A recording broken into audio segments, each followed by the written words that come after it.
All right. So I hope you guys can see my screen. So, I mean, the first day is going to be a little light and it's going to be a revision that you guys might have already covered, but it's necessary just to get others to the same speed that some of you guys might have. So I think this is just a basic introduction of Python. That, I mean, if some of you guys are actually looking at Python for the first time, then we should be able to figure out what Python is used for. How are we actually going to use it in machine learning applications? So we'll be doing like going from scratch to creating like own multiple machine learning projects in the span of these sessions.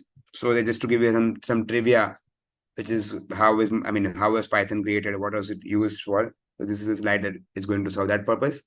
So Python is basically a high-level programming language that is going to use C underneath it for being able to create general purpose programs. The idea that Python was created with was that it should be able to, I mean, even a 5-year-old should be able to read it. That's what the idea of Python creation was. That anybody who does not have an idea of what programming is, what computer science engineering is, what in general coding is, should be able to figure out, looking at a statement, what is this statement going to do. That's the idea of creating had developed Python by Guido van Rossum. So you see, it's like a like 1980s language. It's all, I mean, a 35-year-old language. Still, if you're using it for the sake of its simplicity and its rapid development in terms of developer community. So that comes to by the use of Python in general purpose programming.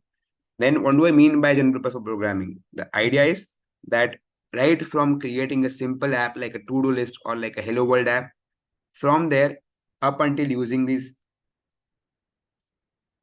Python libraries to going about creating these all Mars rovers or Chandrayaan-3 space mission. From this to-do list to creating this space exploration missions, both of them can be done with the help of using Python. Just because of this wide range of projects that you can be able to do with Python, we have Python as a general purpose programming that can be used for creating like web application using Python. You can create machine learning application. You can of course create these simple full stack applications. You can use different libraries like Django can be used for creating full stack applications. Machine learning applications can be created with the help of TensorFlow or SciPy.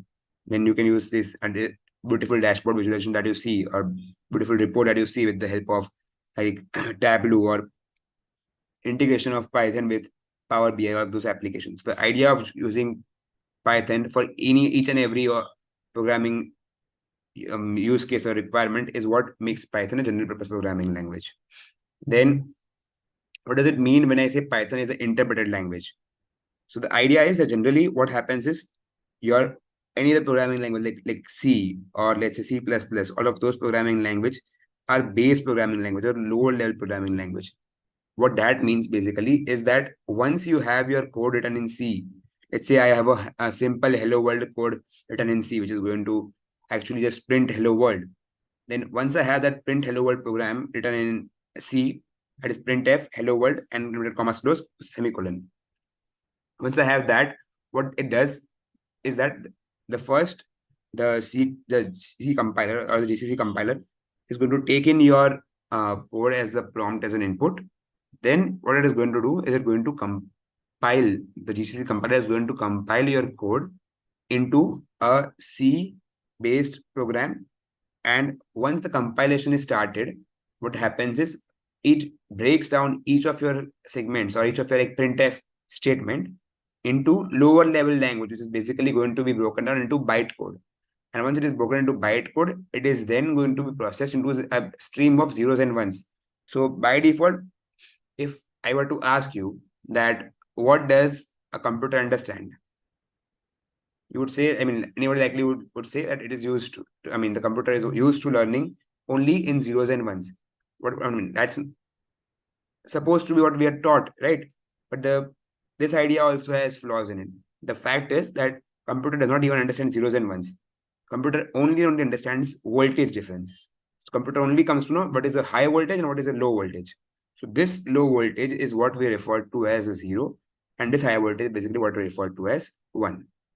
So, I mean, let's say if it's not even like there's a low voltage and there's a high voltage. There's a threshold of voltage. So let's say that there's a signal coming of 10 volts, and that is the maximum. So if I get a signal which is reaching 10 volts, then that is a maximum, that is going to be a 1.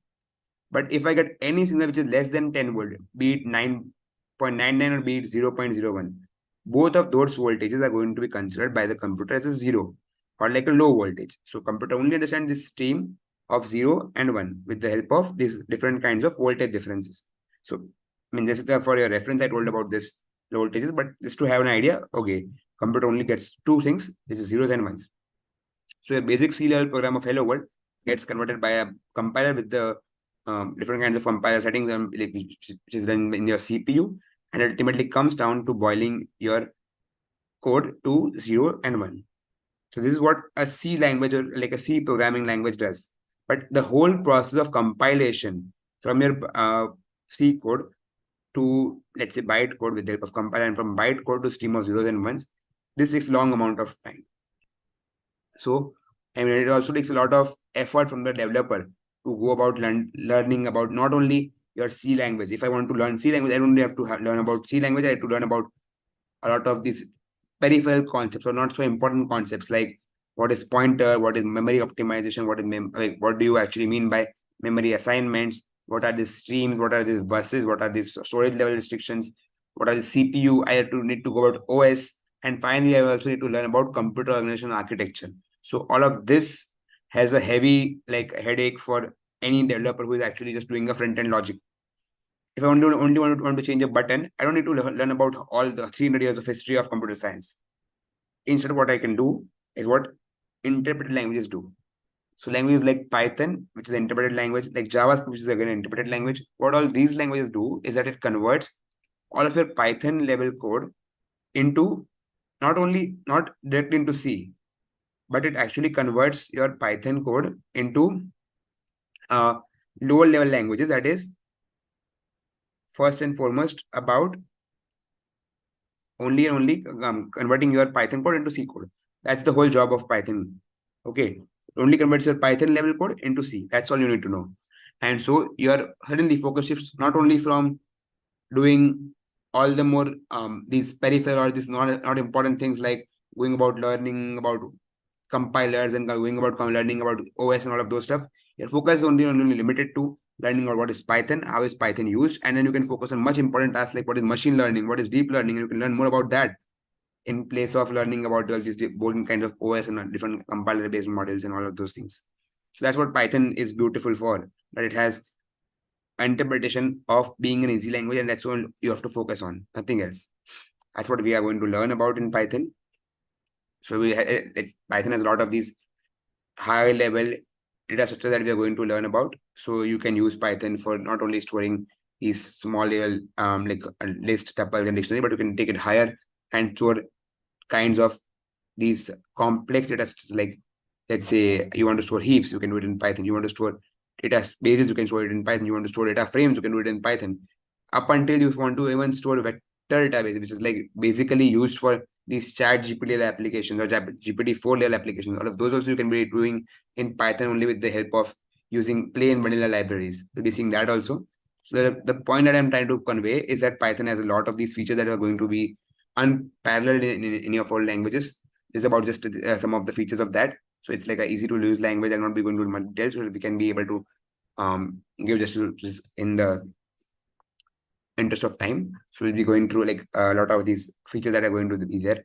It's a very expressive language. It's very fast language because of its nature of learning rate is going to be very fast, and so you can implement it way forward, which each of its increasing the speed. Then it's an interpreted language. Basically means that you don't have to worry about the bottom level, the lower level concepts of the OS and compiler and all of this. You can only focus all your energies on your learning of Python and machine learning. So about that, and then finally we have like a idea of Python being a cross-platform language, which can use Python on Windows, Mac, or or a Linux system. But by default, Mac and Linux-based distributions like Ubuntu or like Mac OS, all of those are having default Python installed, so you don't have to worry about all of these installation with these OSs. like with Mac OS and Ubuntu. You can directly just use Python by just calling Python 3.0 and you can start working on it right away. But in Windows, you have to, of course, install Python, which I'll be showing you in some time. How do you install Python and how do you actually work about using Python interpreter in that. There's a link about that. And of course, Python is an open source, so you don't have to take any permission for using Python. You don't have to go to ask Gudev and Rossum about using Python. You don't have to take permission from him. So that's what makes it easier and learned like in the span of whatever time we have. It's an easier thing to do. So we'll be focusing on that. There are a list of applications that you can use with the help of Python. Out of this, we'll be focusing most on these scientific and numeric applications. That is going to be our chunk of machine learning applications. And once we have like an idea about that, we'll be focusing on video-based application, which is going to be our part of computer vision-based applications. And ultimately, if we have time, we'll be going through application of for emojis, and which is going to be our basic image processing or image classification chunk of our course. That's about it. Then we'll be seeing about installation. What is installation of Python like, and how do you actually use Python? So I hope you guys have all installed Python. Is there anyone who has not installed Python? Yes, raise your hand. If nobody raises their hand, I'll just skip the installation part. And then when I share the PPTs, if you have any doubt, you can ask me. Okay, I'm assuming there are many hands raised. So much there is to installing Python. Okay, you guys can lower your hands now. Okay, I'll just quickly run through the installation. So by default, what happens is when you have Jupyter, when you have Linux or when you have Ubuntu, or we have Mac OS, you have like these all these Apple-based OSs, and by default that has Python pre-installed. So you don't have to go about learning, to install Python in those cases. But who are using Windows, for them this is a very important step to do, which is installation of Python. So for installing Python, you have to first go about this website called python.org. It's very home page of Python Foundation, and that you just have to put downloads, and you have to download the 3.9.11 version, because that is what we are going to use in our course throughout. So once you have this Python 3.1 install version downloaded, which is a exe file, then you have to run a exe file on your any downloads folder or whichever folder you have saved Python in. And once that is done, you'll be having an installer command coming up, which is going to be like a run installer based thing. That once that is done, we'll have to click on install now, and then we will be having a surface like this. So once you have the exe running of Windows, you will be having this installer running up, and in that you have to install this, and you'll have to also include IDL, which is going to be your environment or your interpreter of using Python for the very first time. Then you have to install IDLE also, and then you have to give the add Python 3.9 to path also. So make sure you do this also.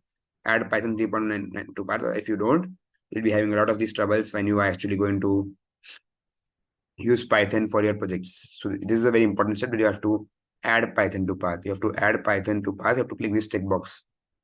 Once that is done, your job is done. You have to then only wait until the progress is running. And once you have the progress done, you'll be getting the setup a successful command. And then you can close and you can start Python with the help of this IDLE from your start menu. Once you have that IDLE set up, you can just go about starting the IDE. So up until here, I can see 2 hands are raised. Are these issues about installation of Python? If it is not about installation, you can just lower your hand. If it is about installation, you can go forward and ask it out. Yes, Hemapriya, you have some doubt? I'll unmute you. You can ask it out. Sir, I am unable to see your screen, sir. Only PPT is present. Yeah, so that's what I mean. Showing you the installation from the PPT. If I go forward and install it right away, it might be taking too much time. So you get the PPT of installation thing. Can you see the run a code in Python slide? Yeah, Hemapriya, can you see my run a code in Python slide?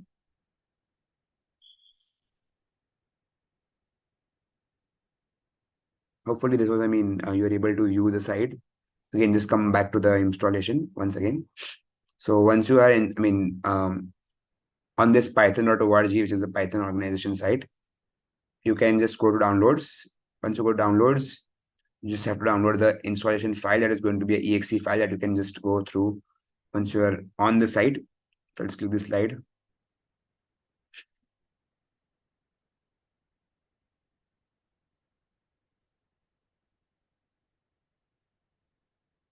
So once you have,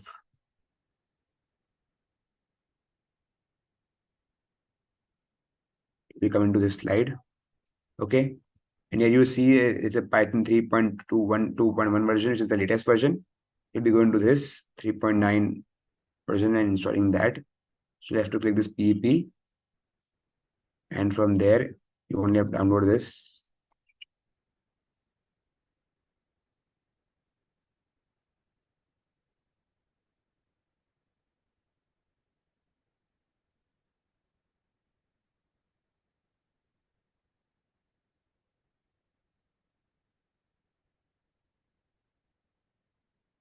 You can do is download any other version you have.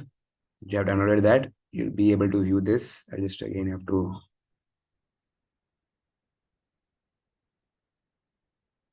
And you see in the top, I have this downloads button, and from there I will download the pip file, the exe file. Then we'll have this AMD vision, which is going to be this. And then again, just install now. Once you have done that, you can just go forward and have the progress done. So I hope you are able to see this now. Once you have done this, you just have to install Python again, like I was showing. Then you have the same prompt that I did now. You can do it yourself by in the install now, and just add it to the path. Then again, your installation should be starting. And once you have done that, your setup should be successful after you're done it. Then nothing, you just have to close the Python shell and start the IDLE. Nothing difficult that you cannot do by yourself. So I hope you guys can just follow it by yourself. And if you have any doubts with regards to installation or adding to the path, you can ask me. And if there's no doubts, it's well and good. Then we can start with the starting of IDLE, which is basically your interactive development learning environment. This is where you write the first set of programs before you actually move on to using higher level IDLE programs. So this is going to be a place where you're actually going to do a lot of your playgrounding or like your initial programs that you're going to use. Those all things can be used from the IDLE. So it's just a framework of how you actually go about starting a basic Python file. So you just have to create a new file, go on to writing a save file. You'll just print hello world and your program will run once it is saved. Once it is done, you'll be seeing a prompt which is going to show hello world in respect to your print hello world command. And so these are a list of IDEs that you're going to use. So these are nothing but interactive development environment that are going to be your set of application that you're going to use for each and every program. So for our use case, we'll be using this Spider Python module, which is going to be your best IDE for data science. So which is going to be our choice of environment for working on our data science or applications. They're going to use machine learning. So apart from that, there are all these different kinds of IDs. You might have used some of them. You might be familiar with some of them. A lot of these guys may be already using VS Code or something like that. You can carry on using that. For the preference of using data science based application, we'll be using Spider because it is most industry used. So we'll be coming to that and using that. Now, with respect to actually going about learning how to install Anaconda, how to use this on different kinds of Jupyter notebooks, we'll just be seeing how to install Anaconda and how to actually go about learning to use Spider on Windows 10. So for that, I'll just either run you through the video once and see how those applications are actually worked. Is that fine? Are you able to hear? I just come back to this. Or else we'll just come to this once we are able to install this, Anaconda by yourself. So the process of doing that is just simple. We'll be just coming to Anaconda browser. Wait a second. I'll be first running you to the practical installation, and if you're able to do it after going home or like after you are done with the session, you can try it yourself. If you're not able to see, we'll be coming back to tomorrow and seeing how these applications are installed in through the video. So how do you actually go about Anaconda? You just go to anaconda.org and we download from here. So with the help of this download, Anaconda will start downloading. You see here, Anaconda has started downloading. Okay, so I'm seeing Anaconda is installing here. Once you have Anaconda installed, what is going to happen is, once Anaconda is installed, you will be able to see like a prompt, which is Anaconda based environment. And after you've installed the environment, you'll be installing something called a spider. We'll be coming to that soon once we are installed, once we have it installed. In the meantime, we'll be coming to what is programming in general. What are different kinds of programming? So in general, like just to have like a brief introduction about your different application on what what these different programming concepts are. In general, programming is of two types, which is basically object-oriented programming and process-oriented programming. They also refer to as procedure-oriented programming. So let's imagine this like a very common example. So when you refer to object-oriented programming, the idea is that let's say if you want to create a circle, if you want to draw a circle, what do?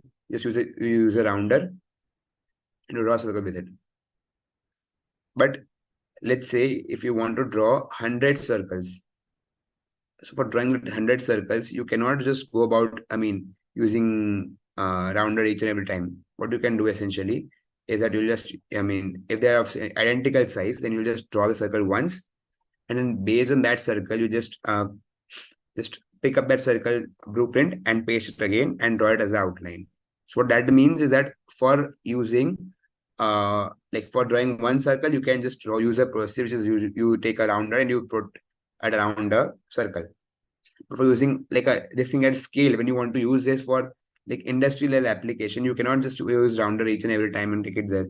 So that what you do is basically you have a die or which you have a mold. And you take that mold, you take it, you plot it on the graph paper, and then you circle it around so that it all gets plugged out. So the idea is that once you want to have something done for 1 or 2 times, for trial basis, you can use a process or like a procedure. Otherwise, what you can do is actually go about using a object-oriented approach. We'll be coming to them in detail when we learn about object-oriented programming. But for now, just to give you an idea about what it is, I'll give you an example of drawing a circle. We will be coming back to it tomorrow when we have more idea and more time about focusing on this object-oriented programming. So these are two different kinds of programming, which is procedure-oriented programming, which is the older sake of use of programming where we use when we used to create like this hall, full of computers. And on that hall itself, we were using this only for the purposes like calculation.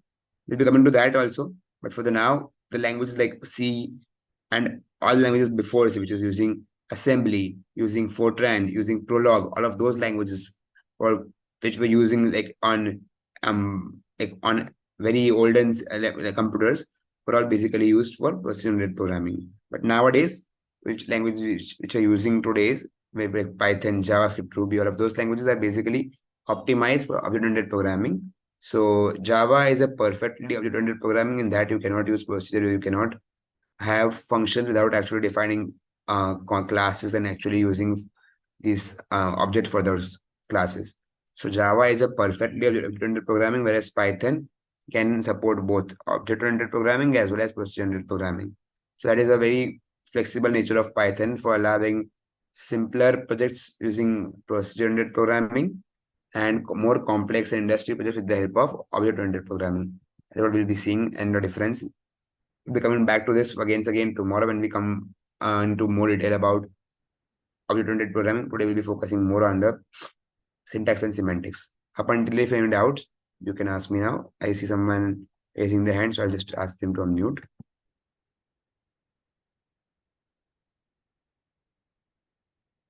Yes, I suppose there's no doubt. So yeah, I'll just start with the Python first program. You guys must be aware of this. How do you write your first hello world program? So you just have like print a hello world syntax. Once you have that, you'll be getting an output regardless of what you put in. If you put in an inverted comma, you'll be having only inverted commas. If you put in a semicolon, you'll be having only semicolon. So Python just does not care about the string as long as it is supported by double strings or like a single string also. So I'll just call this part of declaration as a statement. So statements are nothing but like assignment, or basically when you have like statement like, okay, this when you speak also, what you say is a statement unless you are actually having a question or a like a interrogation. So all of your communication happens with the help of statements. So statement basically is that you are assigning something to it. So let's say if I'm assigning a to the value 1, that a equals to 1 becomes a statement. Similarly, all of the different kinds of loops, or basically your conditions, that if, else, or for, while, all of those are nothing but statements that are going to use your Python functions, which are for and if and while, to go about creating different kinds of loops or different kinds of condition as and when you require them to use. All right. So this is what you're using Python statements for. And we'll be coming to the multiple line statements also. So if you're able to see my screen, what's happening here is I'm using the statement s equals to 1 plus 2 plus 3 up until 9. But what is continuation character? Basically, what this does is, even after I leave the line, it is not going to terminate this because it is going to have a continuation operator. So this will be adding up until 1, 2, 3, 4, 5, 6, 7, 8, 9 with the help of this conditional or this continuation character. Then what we're coming to see is we'll be having, we're going to see next is how you actually use declaration for using board mass. So all of you guys must have learned board mass in your past classes. Nothing but bracket of division, multiplication, addition, subtraction. So what I'm doing here is I'm giving a variable, which is I'm assigning a variable name n, and I'm trying to use board mass into it. So basically, first what I do is I'll be having a bracket. So the bracket will be computed first. If I have a plus sign after that, this plus sign will be only used after the bracket is done. So in the bracket, there is first product, and bottom also you have bracket of division multiplication. There's no division over here, so it will multiply here. So 1 multiplied by 2 multiplied by 3 is going to be 6. It is going to be a product of 2, 3, and 1. Then what I have after m is a. So in bottom mass, I have a, which is addition. So 6 plus 7 is 13. 13 plus 8 is 21. 21 plus 9, 30. So the final value of n is going to be 30. That's the whole point of using bottom mass. Then what I use, I'm showing you about what a declaration statement using lists. So these are nothing but examples of multiple line statement that we saw in the last slide. So what I'm doing here is footballer is basically a variable that is going to be a list data type.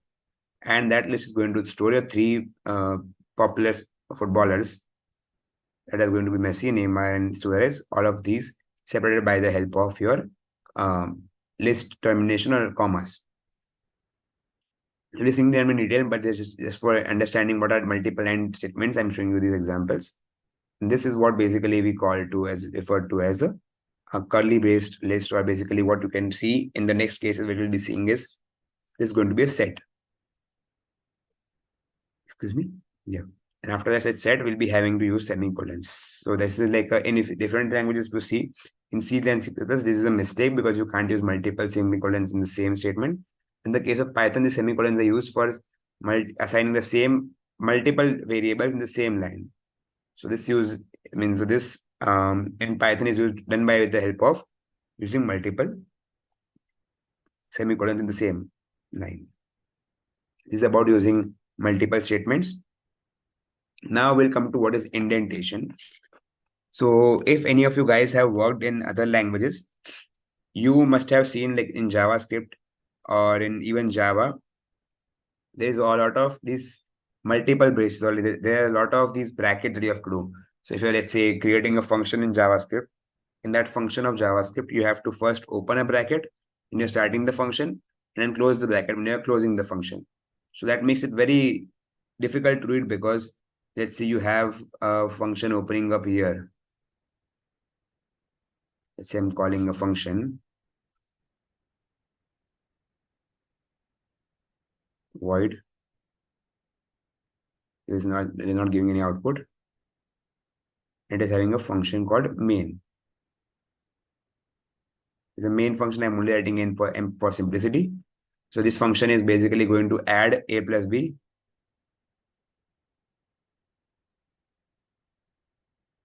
I'm going to take the value of a plus b. Is going to create a variable which is going to be c. That c value is going to be equal to the addition of a and b. So while I want to return c, what actually, I mean, if I want to terminate this and return c, I'll close this over here. But after closing this also, I have to close these brackets. So this bracket, let's say this is only a simple function, that is, it's only having a simple bracket. Let's say if it is a nested function, if I try to add inheritance into this, I have to have a list of brackets that I have to keep a track of for being just able to not make a query and not make an error of this syntax of JavaScript. So in order to avoid this in Python, what do we have is basically the concept of indentation. That you forget all of this, rubbish of creating these brackets and storing these bracket values. What we essentially only have to do is take care of only one thing, that we are basically using the lines that are going to be used for that function. So if let's say I'm creating a function sum, I only have to leave four spaces after using this function add call. And then if I use these 4 lines, if I just leave this 4 set of spaces, I can use this print 5 is greater than 2 as a statement inside this. What this signifies is that if 5 is, this is a conditional statement, or this is a conditional line that is going to represent if 5 is greater than 2. If it follows this, if it is a part of this conditional statement, then it is going to have 4 spaces before it's going to start. So if after 5 is greater than 2, if this is true, then I leave 4 spaces and then print 5 is greater than 2. That is going to be my indentation, or it is going to be my set of idea that is going to be stored, that okay, after this conditional statement, this part is going to be executed. And if this is not true, then it is going to have an else statement. So the 4 spaces are nothing but representing indentation. That is what about indentation is. And we come to comments. So comments are basically your lines of code that you don't want to use, that you don't want the interpreter to execute. So basically this is going to be for any other purposes. Like let's say you want to store some output that you want to have for your team to see, or you want to store some guidance or some let's say explanation for your code. All of those have to be done with the help of these comments. These comments are nothing but your this print hello world is basically this going to be this comment is basically going to like be a test comment. Then this, if you want to have some changes to your code that you're not sure that is going to work or not, then that changes up until they're finalized, you can keep the earlier part of the code under the comment so that they're not executed, and you can have also the Python code ready before you can, if the later code is not working. So this is going to be like a comment is going to be like a safety for you to check your new code. If you want to use multiple line comments, then there are 2 ideas of doing it. First way is to use line in like a hashtag comment for each and every line. Or what is a better way to do that? The better way is to have just triple quotes. So single and double quotes are used for strings and basically storing Python values, but the triple quotes are basically used finally for storing multiple line comments, or basically what we refer to as inline comments. Okay, that is what we are referring to as inline comments. These inline comments or triple quotes are basically going to store your comments over multiple lines. That is very easy to do with the help of Python. Now we'll be coming to our different kinds of keywords. We'll be seeing each of them keywords in detail. So this keyword are nothing but a kind of special words that are functions that are performing some special actions in Python. So the AND keyword, as you know, is like a logical operator that is, I mean, if 5 is greater than 2 and 3, then it is going to print, let's say 5 is greater than 2 and 3. Then in that case, you'll be having the AND operator, which is going to be like a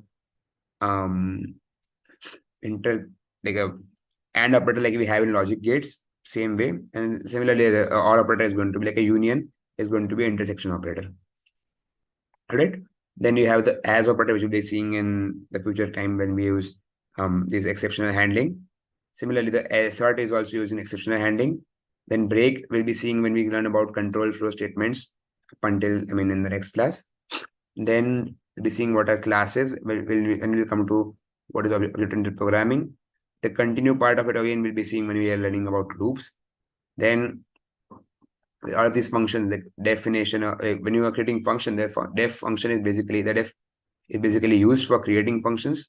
So we'll be coming through all of these different kinds of keywords when we are coming in detail about each of the concepts. So by the time we are done with the sessions, we'll be having clear crystal idea about what are the different kinds of functions and keywords going to use. In the future also, we'll be coming to a lot of these different kinds of modules that we're going to use. So we're using this pandas, numpy, or let's say TensorFlow. All of these libraries are basically going to be like imported into our pipeline with the help of this import keyword. Similarly, for checking the string, you have to check string, which is going to be an in operator. Then we'll be coming to like what is the IES, or basically what is it, a variable alias operator. Is done with the help of IS is operator. Then the function that we're seeing, that function is done with the help of lambda. Like if you want to create an inline function, that a single line of code can be used to create multiple functions, that is done with the help of lambda, or creating like a anonymous function with the help of that.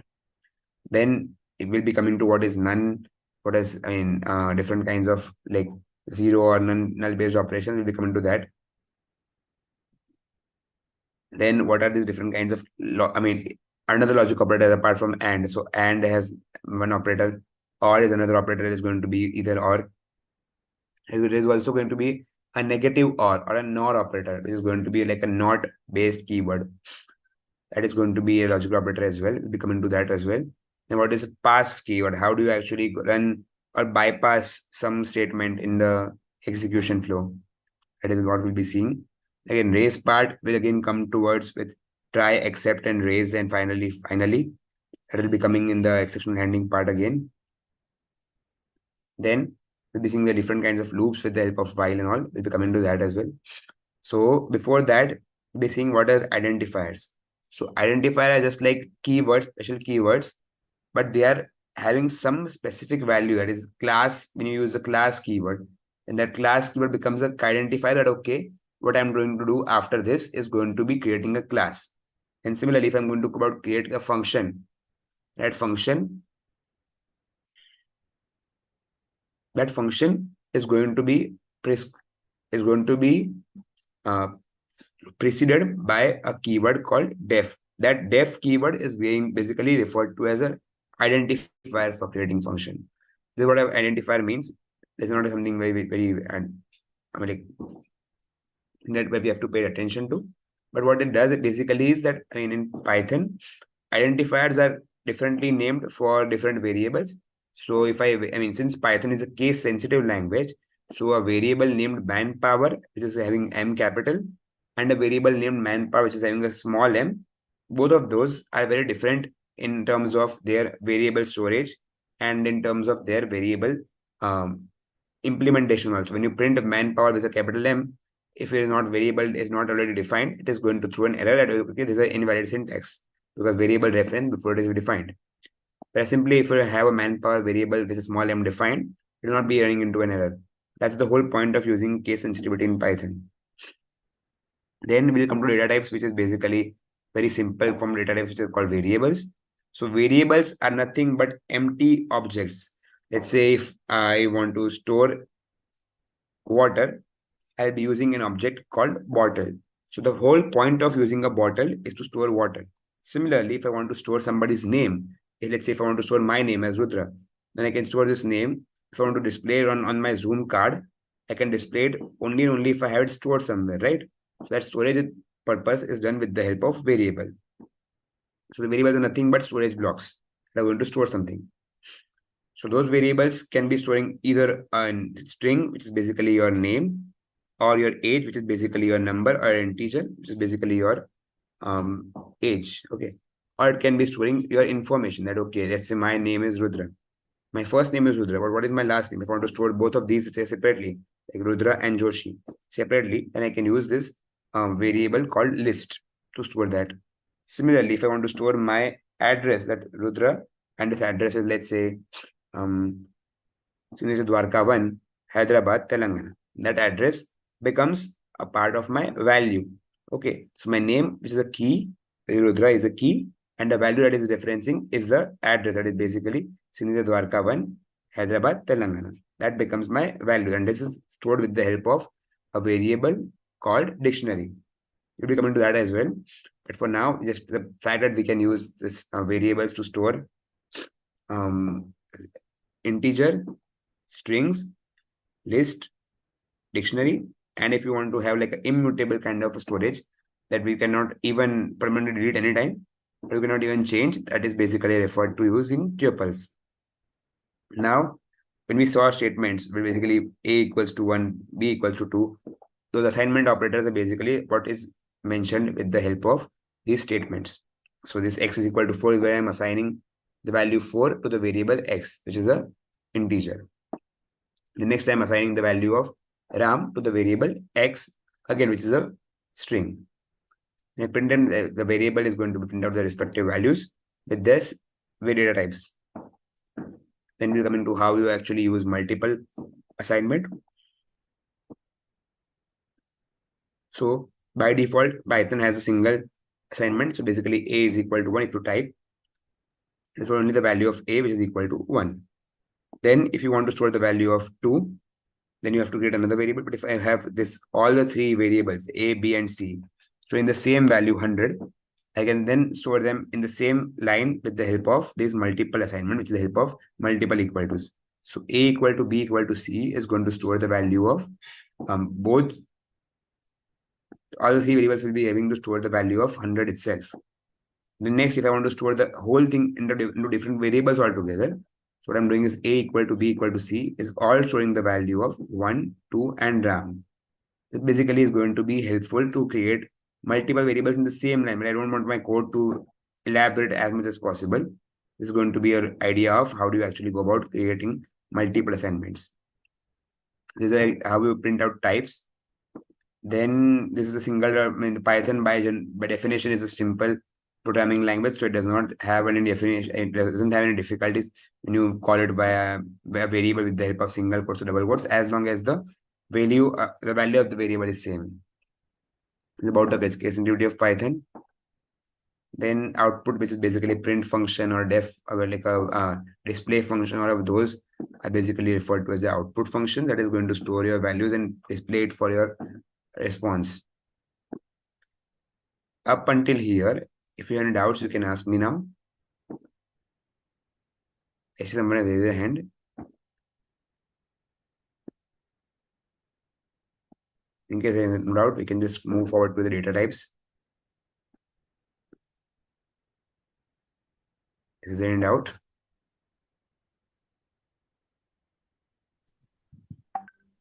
Yes. Yes, you have any doubt? Username A0577.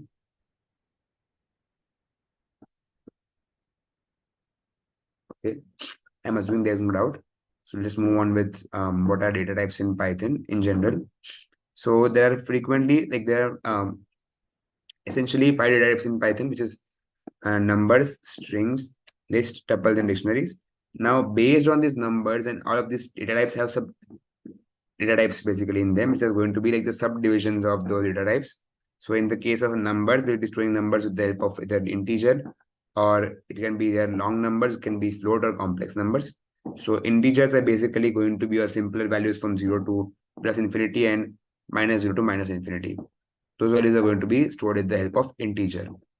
Then for storing all the complex values, or which is the values you have, like which have very large values, like let's say a date. If you store a date, sometimes if you store a mobile number, what happens sometimes in Excel is that it by default interprets those values with the help of long keywords.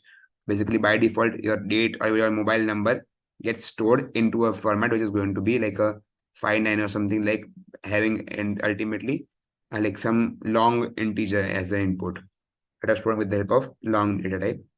Then when you have some decimal points, let's say a value of your weight, that can be a float data type, which can be stored with the help of float keyword.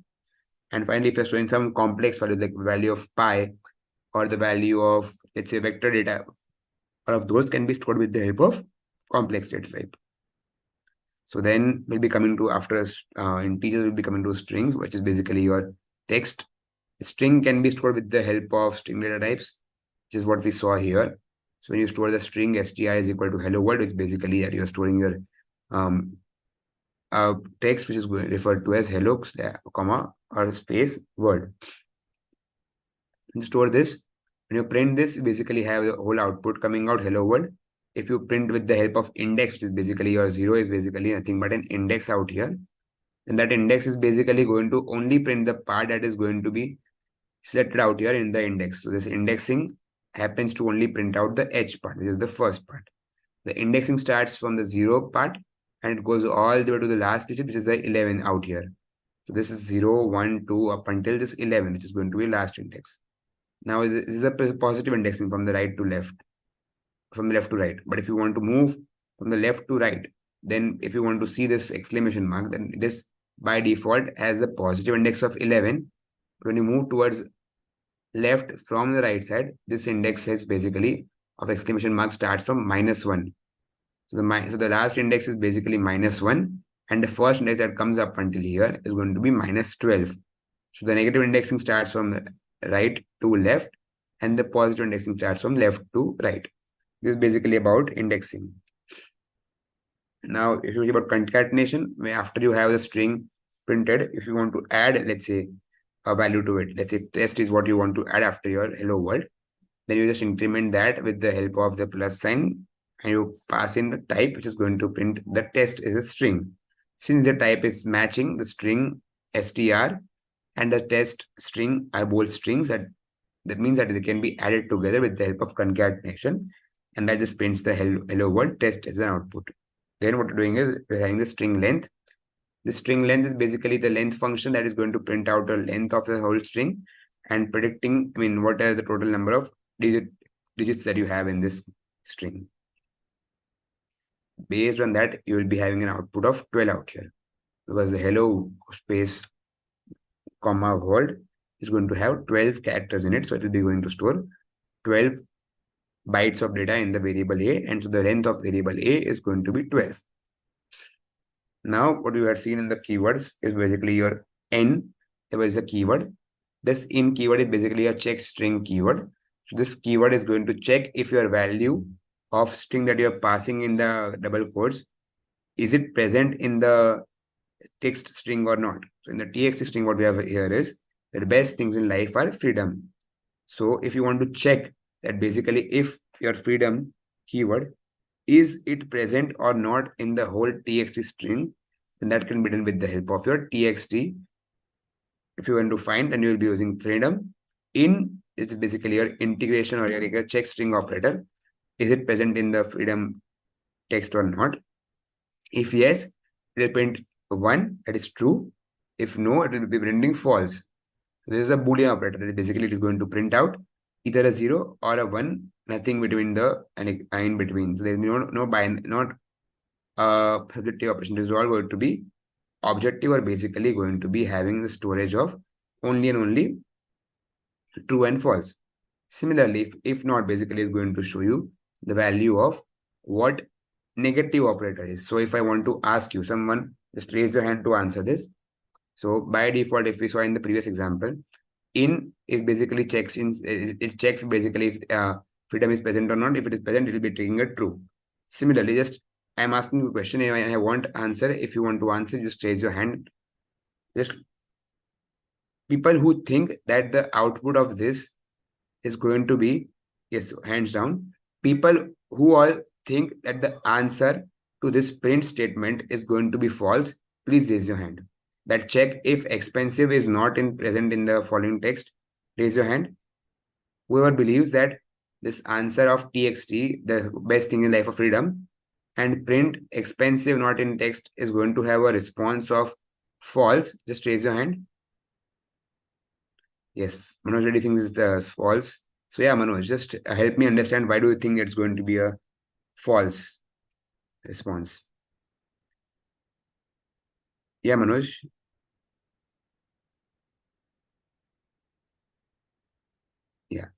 So he has, lowered his hand. If Himashri, you think that is going to be a false, please explain yourself.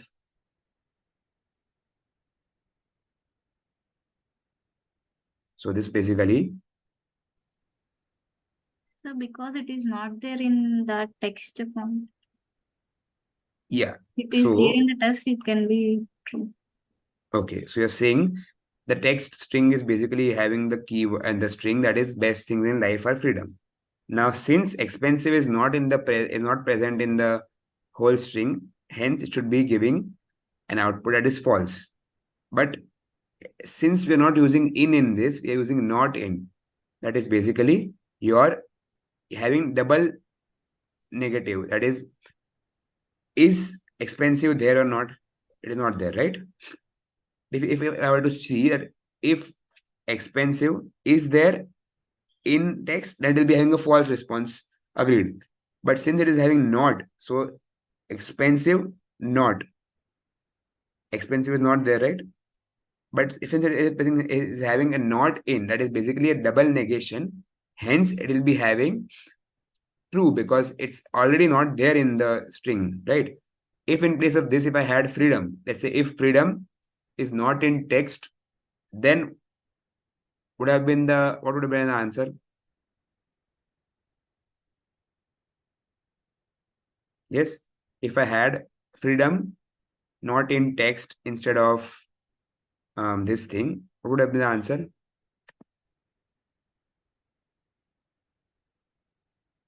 Yes, Tejasri?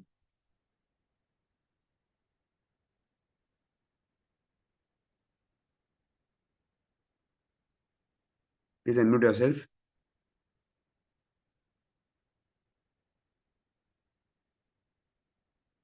If I were to ask you, chalo, theek hai, I'll just answer for myself.